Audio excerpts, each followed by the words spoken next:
सपने सच होने से पहले उनका पीछा करना जरूरी है। अगर आप अपने सपनों का पीछा नहीं करेंगे तो वो कभी भी सच नहीं। अपने डर को छोड़िए और अपने लक्ष्यों की तरफ आगे बढ़िए, क्योंकि सफलता उन्हीं को मिलती है जो कभी हार नहीं।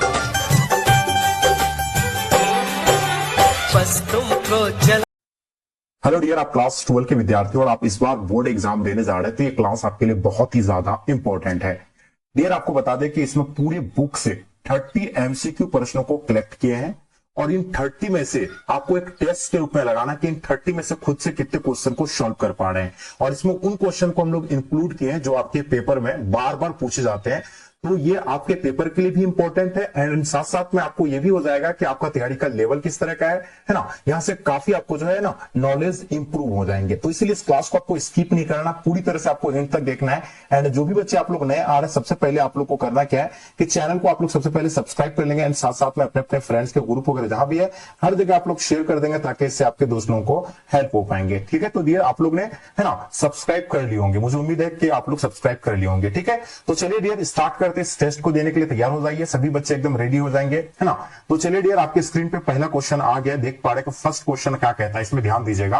पहला क्वेश्चन कहता है कि मोहनजोदड़ो का खोज जो है किसने किया था। तो हम लोग बात किसकी कर रहे हैं, मोहनजोदड़ो की बात कर रहे हैं। तो आपको 2 से 3 सेकंड का आपको समय मिलेगा, जल्दी जल्दी आपको आंसर देना है। सबसे पहले अगर बात करें मोहनजोदड़ो का खोज की, तो इसका खोज जो है राखालदास बनर्जी ने किया था। किसके द्वारा किया गया था भाई, तो ये राखालदास बनर्जी ने मोहनजोदड़ो का खोज किया था। कब किया था, तो ये 1922 में। ठीक है, चलिए अब देखिए मोहनजोदड़ो किस भाषा का शब्द है, तो ये सिंधी भाषा का शब्द है, ये भी आपको पता होना चाहिए। चलिए आगे देखिए, नेक्स्ट क्वेश्चन देखेंगे। क्वेश्चन कहता है कि सिंधु घाटी सभ्यता में जो हल का प्रमाण जो है ना कहां मिला था। देखिए यहाँ किसकी बात हो रही है, हल की प्रमाण की बात हो रही है कि हल का प्रमाण जो है ना, हल किसको कहता है, जो खेत जिसको जोतते हैं। ये आपको क्वेश्चन ऐसे भी देखने को मिलेंगे कि सिंधु घाटी सभ्यता में है ना हल का प्रमाण कहां पे मिला था, इस तरह का एक सवाल रहेगा। एक है ना जुते हुए खेत का साक्ष्य कहां मिला है, इस तरह का भी आपको देखने को मिलता है। तो आपका आंसर क्या हो जाएगा, है ना, हड़प्पा होगा, मोहनजोदड़ो का रोपड़, कालीबंगान। तो 2 से 3 सेकंड का आपको समय दिया गया, जल्दी से आप लोग आंसर दीजिएगा। चलिए तो इसका आंसर की अगर बात करें तो इसका आंसर आपका है ना कौन सा हो जाएगा, कालीबंगान, जिसका अर्थ क्या होता है भाई, काले रंग की चूड़ियां होता है। ठीक है, तो आपने नोट कर लिए होंगे। आई होप आपको ऑप्शन समझ में आ गया होगा।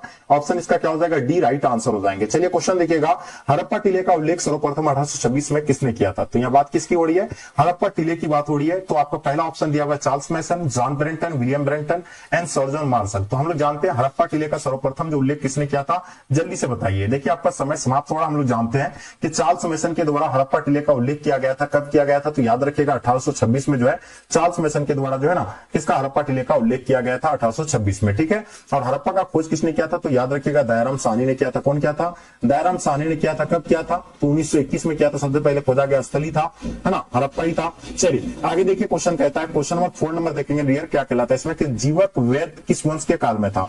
यह बात किसकी हो रही है, जीवक वेद की बात हो रही है। अच्छे से आपको आंसर देना है। देखिए अगर बात करें तो ये मौर्य वंश के थे, गुप्त वंश, हर्यक वंश या कुषाण वंश। तो जीवक वेद की अगर बात की जाए तो ये आपका समय समाप्त होता है। हम लोग जानते हैं कि हर्यक वंश हो जाएंगे और इसका आंसर आपका बिल्कुल परफेक्ट हो जाएंगे। और हर्यक वंश का पहला शासक कौन था भाई, तो याद रखिएगा बिंबिसार हो जाएंगे। कौन हो जाएंगे, बिंबिसार। ये आपको नोट कर लेना है, एकदम सही बच्चे। ठीक है चलिए आगे देखिए, नेक्स्ट क्वेश्चन देखेंगे। हम लोग भी जानते हैं क्वेश्चन नंबर 5 देखेंगे। क्वेश्चन क्या कहता है, पाटलिपुत्र नगर की स्थापना उदयन ने किस नदी के संगम पर किया था। तो पाटलिपुत्र नगर की बात हो रही है, सबको पता है पाटलिपुत्र की नगर की स्थापना जो है किसके द्वारा किया गया था, तो उदयन के द्वारा किया गया था। और ये कौन सा नदी के किनारे किया गया था, जल्दी बताइए। गंगा, सोन, पुनपुन एंड संगम। अगर आपने ऑप्शन डी लगाया तो इसका आंसर आपने बिल्कुल सही दे रहे हैं, है ना। अगर आपने ऑप्शन डी आंसर दे रहे हैं तो बिल्कुल इसका करेक्ट आंसर है। क्वेश्चन देखिएगा, कहता है 6 नंबर क्वेश्चन कहता है कि यूरोप का समुद्र कौन था भाई। यहां बात किसकी हो रही है, यूरोप की बात हो रही है। तो यूरोप का समुद्र किसे कहा जाता है, हिटलर को कहते हैं, नेपोलियन को, बिस्मार्क, मुसेलिनो को। तो बिल्कुल आपका समय समाप्त हो रहा है। वेरी वेरी इंपॉर्टेंट क्वेश्चन है डियर, जल्दी बताइए। अगर बात करेंगे तो यूरोप का समुद्र की अगर बात करें तो ये आपका क्या हो जाएगा, है ना, तो ये नेपोलियन को यूरोप का समुद्र कहा जाता है। इसका आंसर आपका क्या हो जाएंगे, नेपोलियन। आपने सही आंसर दिए। आगे देखिए, क्वेश्चन कहलाता है कि महाभारत की रचना किस भाषा में हुई है। बात किसकी हो रही है, महाभारत की बात हो रही है। काफी इंपॉर्टेंट क्वेश्चन है, जल्दी बताइएगा। देखिए अगर महाभारत की अगर बात करेंगे तो हम लोग जानते हैं कि महाभारत का जो है ना, महाभारत की अगर बात करें तो महाभारत का आपका क्या हो जाएगा, महाभारत का रचना किसने किया है, किस भाषा में हुआ है, संस्कृत भाषा में, पाली, प्राकृत, हिंदी। तो उससे पहले हम लोग बात करेंगे किसके बारे में, महाभारत के बारे में बात करेंगे। क्या बात करेंगे कि महाभारत जो है, महाभारत का लेखक कौन हो जाएगा। सबसे पहले इसकी बात करें तो वेद व्यास महाभारत का लेखक हो जाएंगे। अब ये देखिए ये किस भाषा में लिखा गया है, तो ये संस्कृत भाषा में लिखी गई है। किस भाषा में, संस्कृत भाषा में लिखी गई है। ये आपने सही दिए। और महाभारत का युद्ध कितने दिन तक चला था, 18 दिन तक चला था। कहां पे, कुरुक्षेत्र के मैदान में। ठीक है, चलिए आगे देखिए महाभारत की रचना किसने किया था। देखिए आपको 2 से 3 सेकंड का आपको समय मिला है, जल्दी जल्दी आप लोग आंसर देने का प्रयास कीजिएगा। आपका समय समाप्त हो रहा। हम लोग जानते हैं कि महाभारत की रचना जो है ना, अभी जस्ट मैंने बताया वेद व्यास के द्वारा, और ऑप्शन आपका डी करेक्ट आंसर हो जाएंगे। रामायण का वाल्मीकि हो जाएंगे, मनुस्मृति का मनु हो जाएगा। ठीक है, चलिए मनुस्मृति में कितने प्रकार के विभाग का उल्लेख किया गया है, जस्ट मैंने आपको बताया। मनुस्मृति के लेखक कौन हो जाएगा, तो मनु हो जाएंगे। मनुस्मृति के लेखक कौन हो जाएंगे, मनु हो जाएगा। ये कितने प्रकार के विभाग का उल्लेख किया गया है, 4, 6, 8, 9। आपका समय समाप्त हो रहा है। ये आपका 8 प्रकार का, बिल्कुल अगर आपने 8 प्रकार बताए तो बिल्कुल सही दिए हैं। ऋग्वेदिक कालीन लोग किसका पूजा करते थे, ये बताइए भाई। ऋग्वेदिक कालीन लोग जो है किसके पूजा करते थे, विष्णु के, प्रकृति के, लक्ष्मी के, शिव के। तो बिल्कुल समय आपका समाप्त हो रहा है। हम लोग जानते हैं कि ये प्रकृति की पूजा करते थे, और इसका आंसर आपने प्रकृति बिल्कुल सटीक लगाए। ठीक है, आगे देखिए क्वेश्चन है कि सांची मध्य प्रदेश के किस जिले में स्थित है। यहाँ बात किसकी हो रही है, सांची की बात हो रही है। मध्य प्रदेश के किस जिले में स्थित है, जल्दी बताइएगा। देखिए मध्य प्रदेश की अगर बात करें, सांची की अगर बात करें, तो सांची मध्य प्रदेश के किस जिले में स्थित है, तो रायसेन जिले में स्थित है। कहां पे स्थित है, रायसेन जिले। तो इसका आंसर आपका क्या हो जाएंगे, रायसेन जिला इसका आंसर सही हो जाएगा। तो सांची मध्य प्रदेश के जिले में स्थित है, तो रायसेन जिला में बिल्कुल सही आंसर है। ठीक है, ओके। हाँ, अब एक चीज आपको मैंने बता दिया, रायसेन और ये कहां पे किसके द्वारा बनाया गया था, तो ये भी आपको याद रखिएगा, है ना। ये रायसेन में क्या है, सांची जो स्तूप है, ये क्या है कि स्तूप है, किसके द्वारा बनाया गया था, बिल्कुल आपको पता होना चाहिए। अशोक, महान सम्राट अशोक के द्वारा जो है ना, ये सांची का स्तूप बनाया गया था। और ये कहां पे स्थित है, मध्य प्रदेश के कौन सा जिला में, रायसेन जिला में। आगे देखिए क्वेश्चन है, क्वेश्चन कहता है कि ऐन अकबरी किसने लिखा था। देखिए बात किसकी हो रही है, ऐन अकबरी की बात हो रही है। ठीक है, तो देखिए ऐन अकबरी क्या, बाबर के द्वारा, फैजी, अबुल फजल, अबदायूनी। तो बिल्कुल आपका समय समाप्त हो रहा है, जल्दी से फास्ट लगाइएगा। देखिए आप लोग सभी बच्चे सही आंसर दे रहे हैं। उससे पहले आपको एक चीज और बता दे कि अकबरनामा का ही तीसरा भाग है। ये क्या है भाई, ये अकबरनामा है ना, ये अकबरनामा का तीसरा भाग है ऐन अकबरी। और अकबरनामा का लेखक अबुल फजल है, तो ऐन अकबरी का भी लेखक कौन है, अबुल फजल ही हो जाएंगे। ठीक है, ऐन अकबरी कितने भागों में विभक्त है, तो 5 भागों में विभक्त है। ये आपको नोट करना है। ठीक है, चलिए आगे देखिए, रज्जमनमा के नाम से किस ग्रंथ का फारसी अनुवाद किया गया था। तो यहाँ बात किसकी हो रही है, रज्जमनमा के नाम से किस ग्रंथ का फारसी में जो अनुवाद किया गया था, यानी ट्रांसलेट किया गया था, रामायण का, महाभारत का, गीता का, उपनिवेश का। तो बिल्कुल आपका समय समाप्त हो रहा है। हम जानते हैं कि महाभारत बिल्कुल इसका आंसर है जो है आपका राइट आंसर हो जाएंगे। ठीक है, चलिए जो भी बच्चे आप लोग महाभारत लगाए बिल्कुल सही है। ख्वाजा मोइनुद्दीन चिश्ती की दरगाह कहां पे है, तो सबसे पहले उससे पहले आपको मैं बता दूं ख्वाजा मोइनुद्दीन चिश्ती है कौन। तो देखिए चिश्ती सिलसिला के संस्थापक है ना, जो कि कौन है, ख्वाजा मोइनुद्दीन चिश्ती। और इसका दरगाह के बारे में सब बच्चे लगभग जानते हैं आप लोग, है ना। जल्दी बताइए, दिल्ली में है ना। बिल्कुल समय समाप्त हो रहा है, जल्दी फास्ट बताइएगा। बिल्कुल आपका समय समाप्त हो गया। इसका आंसर आपका अजमेर हो जाएंगे। और अजमेर कहां पे, कौन सा राज्य में है, तो राजस्थान में।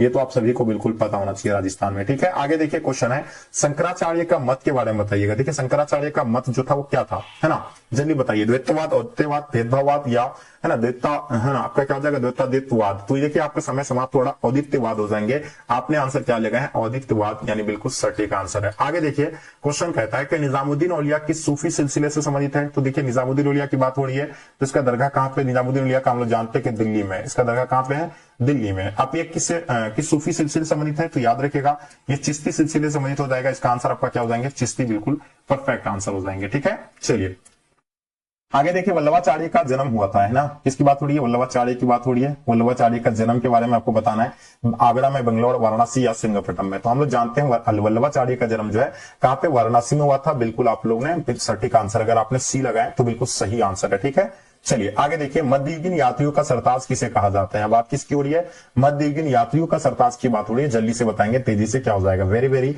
इंपॉर्टेंट क्वेश्चन है। देखिए कितने बच्चे आप लोग सही आंसर दे पा रहे हैं। तो देखिए मध्ययुगीन यात्रियों का सरताज किसको कहा जाता है, अल्बेरुनी को कहा जाता है, मार्को पोलो को, बर्डियर को, या इब्न बतूता को। तो बिल्कुल आपका समय समाप्त हो रहा है। हम लोग जानते हैं मध्ययुगीन यात्रियों का सरताज जो है किसको कहते हैं, तो याद रखिएगा इसका आंसर हो जाएंगे अल्बेरुनी को कहते हैं। बिल्कुल आपने आंसर नहीं, मध्ययुगीन यात्रियों का सरताज किसे कहा जाता है, मार्को पोलो को कहा जाता है। किसको कहा जाता है, मार्को पोलो को कहा जाता है। इसका आंसर आपका बिल्कुल सटीक आंसर हो जाएंगे। ठीक है, चलिए यात्रियों का राजकुमार किसे कहा जाता है, यात्रियों के राजकुमार जो है हैंसोंग को कहा जाता है। ये भी आपको नोट करना है। तो इसका आंसर आपको समझ में आ गया ना, इसका आंसर क्या हो जाएगा, मार्को पोलो हो जाएंगे। आगे देखिए क्वेश्चन है, क्वेश्चन क्या कहलाता है, 19 नंबर क्वेश्चन अच्छे से देखना है। वीरशैव लिंगायत आंदोलन का जनक कौन थे, है ना। बात किसकी हो रही है, वीरशैव लिंगायत आंदोलन की बात हो रही है। कबीर हो जाएगा, गुरु नानक, है ना, बासबंडा, कराईकल। तो बिल्कुल समय समाप्त हो रहा है, वेरी वेरी इंपॉर्टेंट क्वेश्चन है, आपका समय समाप्त हो रहा है।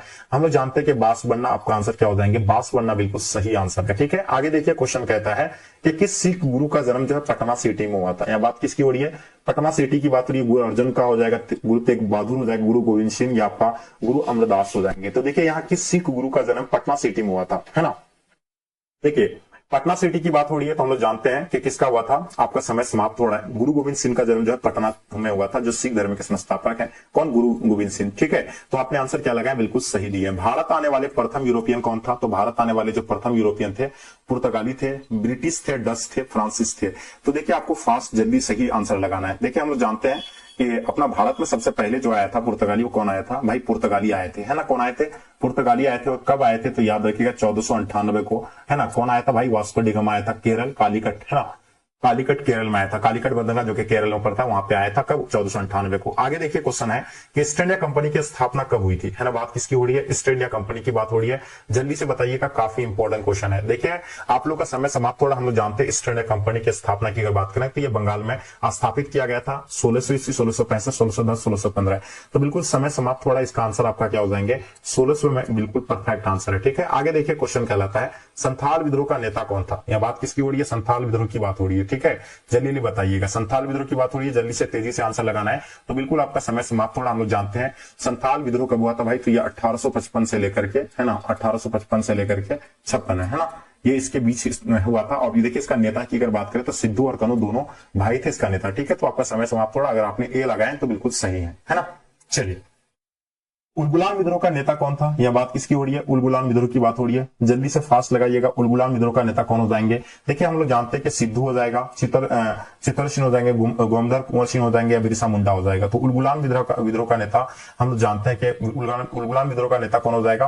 आपका समय समाप्त हो रहा है, इसका आंसर क्या हो जाएंगे, बिरसा मुंडा। अगर आपने बिरसा मुंडा आंसर दिया तो आपने सही टिक किया। ठीक है, चलिए आगे देखिए क्वेश्चन है, क्वेश्चन 25 देखिएगा, कहता है कि रैयतवाड़ी व्यवस्था में सर्वप्रथम कहां लागू किया गया था। यहाँ बात किसकी हो रही है, रैयतवाड़ी व्यवस्था की बात हो रही है, जो कि आपको बताना है कलकत्ता में, मुंबई में, मद्रास में, या इनमें से कोई नहीं। ठीक है, तो ये जो रैयतवाड़ी व्यवस्था जो सर्वप्रथम जो है लागू किया गया था, कहां पे, मद्रास में। तो आपका समय क्या हो गया, समाप्त हो रहा है, मद्रास। अगर आपने आंसर मद्रास लगाए तो बिल्कुल सही है। और एक चीज आपको बता दें, आप प्लस पॉइंट की बात बता दें कि मद्रास जो कि अभी इसको क्या कहा जाता है, चेन्नई के नाम से। ठीक है, तो ये आप लोग जानते हैं, इसका आंसर आपका क्या हो जाएंगे, मद्रास हो जाएंगे। ठीक है, चलिए, जो कि तमिलनाडु में पड़ता है वो तो आपको पता ही है। क्वेश्चन देखिएगा, अवध में जो स्वतंत्र सेनानियों का नेतृत्व जो है किसने किया था। यह बात किसकी हो रही है, अवध की बात हो रही है। ठीक है, ये जो 1857 के विद्रोह की बात हो रही है, तो 1857 का विद्रोह में जो है अवध से जो है ना, अवध से जो नेतृत्व यानी कौन कर रहा था 1857 के विद्रोह का, बेगम हजरतमल कर रहा था, खान बहादुर खां हो जाएगा, बहादुर शाह द्वितीय हो जाएंगे, तात्या टोपी। तो बिल्कुल आपका समय समाप्त हो रहा, हम लोग जानते हैं बेगम हजरतमल हो जाएंगे। आपका क्या आंसर, अगर आपने बेगम हजरत लगाए तो बिल्कुल सही है आपका। ठीक है,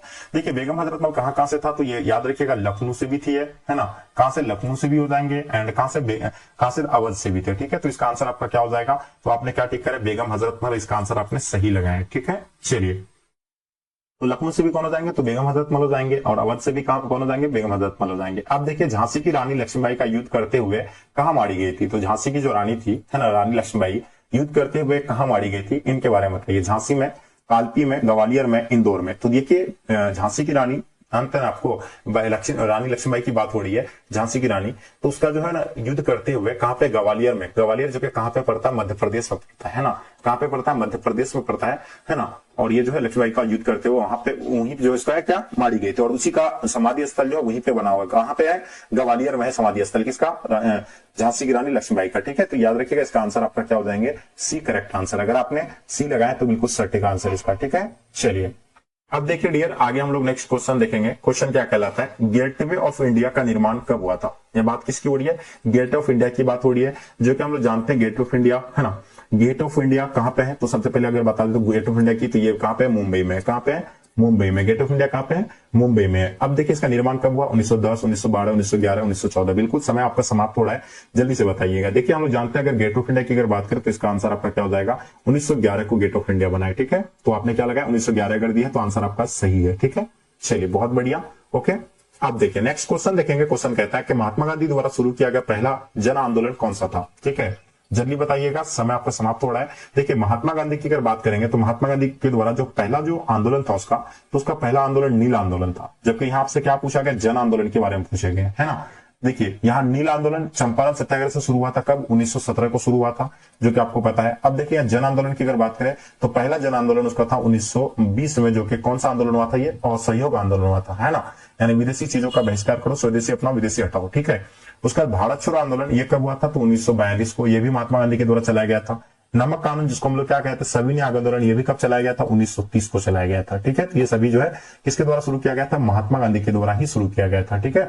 चलिए, तो इसका आंसर आपका क्या हो जाएगा? परफेक्ट। अगर आपका आंसर की अगर बात करें तो इसका आंसर क्या हो जाएगा? पहला जन आंदोलन और असहयोग आंदोलन हो जाएंगे। तो आपने क्या लगाया? ऑप्शन अगर आपका बी टिक किया है तो बिल्कुल बाबू आपने परफेक्ट आंसर दिया, ठीक है। चलिए आगे देखिए, क्वेश्चन है कि बिहार में चंपारण सत्याग्रह कब शुरू हुआ था? तो यहाँ बात किसकी हो रही है? बिहार में, है ना। अभी जस्ट मैंने बताया आपको, अपना बिहार में चंपारण सत्याग्रह से शुरू करने का श्रेय जो जाता है, तो श्रेय किसको जाता है? तो महात्मा गांधी को जाता है, ठीक है। अब ये कब शुरू किया था ये आपको बताना है। महात्मा गांधी ने शुरू किया था।